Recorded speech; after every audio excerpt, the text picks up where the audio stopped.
முன்னாடி நாள் வந்து காய்கறி நிறைய பேர் கட் பண்ணி வைப்பாங்க. வேலை ஈஸியா இருக்குன்னு சொல்லிட்டு.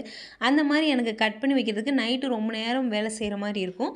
அதனால பெரும்பாலான நாட்கள்ல அந்த மாரி கட் பண்ணி வைக்கிறதில்ல. அதுக்கு பதிலா இந்த புளி பேஸ்ட்டு, இந்த மாரி சில விஷயங்கள வந்து செஞ்சு வச்சுக்கிருவேன். இந்த மாரி மீல் பிளான் எழுதுறது அந்த மாரி.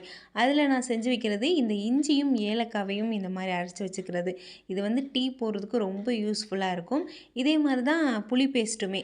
புளி பேஸ்ட்டு செஞ்சு வச்சுட்டோம் அப்படின்னா, நம்மளுக்கு கொஞ்சமா இந்த சாம்பார்ல போடுறதுக்கு, அதுக்கப்புறம் புளிக்குழம்பு, மீன் குழம்பு இதுக்கெல்லாம் ரொம்ப அதுக்குன்னு ஒரு பாத்திரம் சேராது. செய்யும்போது கொஞ்சம் கடுப்பா தான் இருக்கும். அதுக்கப்புறம் நம்ம யூஸ் பண்ணி பழகிட்டோம் அப்படின்னா, ரொம்ப நல்லாயிருக்கும். புளி பேஸ்ட்டு செஞ்சு வச்சுக்கிட்டோம்னா, ரொம்ப ஈஸியா இருக்கும். அதே மாரி தான் முக்கியமா தேவைப்படுறத இந்த மாரி நம்ம ப்ரிப்பேர் பண்ணி வச்சுக்கலாம். எனக்கு காய்கறி நறுக்கிறது, காலையில நறுக்கிறதே எனக்கு டைம் இருக்கு. டக்கு டக்குன்னு நறுக்கிருவேன். அதனால பார்த்தீங்கன்னா இந்த மாரி வந்து அரைச்சு வச்சுக்கிறது.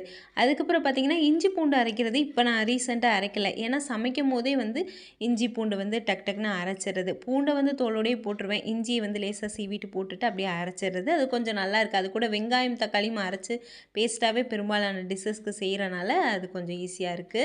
இது எதுக்காக சொல்றேன்னா, இஞ்சி பூண்டு எல்லாருமே அரைச்சு வைக்கணும்னு இல்ல. எல்லாருமே காய்கறி கட் பண்ணி தான் சமைக்கணும்னு இல்ல. சில பேருக்கு வந்து காலையில 7 மணிக்கெல்லாம் பசங்கள ஸ்கூலுக்கு அனுப்புறவங்களும் பார்த்துருக்கோம் இல்லையா? அந்த மாரி அனுப்புறவங்க காலையில எந்திரிச்சு கட் பண்ணி சமைக்க முடியாது. அந்த மாரி இருக்கவங்க ஒரு நாள்ல ஒண்ணும் சத்து குறைஞ்சிராது. கட் பண்ணி நம்ம காலையில சமைக்கலாம் தப்பில்ல.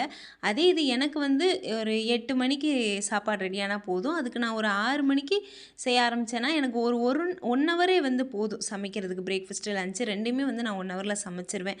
அதனால எனக்கு வந்து அது ஓகேவா இருக்குன்றனால, நான் காலையில வந்து நான் இந்த மாரி ப்ரிப்பரேஷன்லாம் செய்யாம, காலையிலேயே வந்து சமைக்கிறேன். இதே உங்களுக்கு ப்ரிப்பரேஷன் தேவைப்பட்டா நீங்க செய்யுங்க. வீடியோவ பார்த்துட்டு ரொம்ப சிரமப்பட்டுத்திக்கிற வேணாம். ஃப்ரிட்ஜ வந்து இந்த மாரி ஒரு புதுசா ஒரு மெத்தட்ல நான் அரேஞ்ச் பண்ணிக்கிட்டு இருக்கிறேன். இத வந்து நெக்ஸ்ட் வீடியோல நம்ம பார்க்கலாம். அதுக்கப்புறம் பார்த்தீங்கன்னா, இந்த டிஃபன் பாக்ஸ், வாட்டர் பாட்டில், அதுக்கப்புறம் பசங்களோட யூனிஃபார்ம், அவங்க யூஸ் பண்ற ஷூ, சாக்ஸ் இது எல்லாமே வந்து ரொம்ப கம்ஃபர்டபுளா எடுக்கிறதுக்கு வசதியா வச்சுக்கங்க. முக்கியமா டிஃபன் பாக்ஸ், வாட்டர் பாட்டில் இது எல்லாமே வந்து அளவு கம்மியா இருந்தா தான் நம்மளால இந்த மாரி அரேஞ்ச் பண்ண முடியும். அதுலேயும் கவனமா வச்சுக்கோங்க.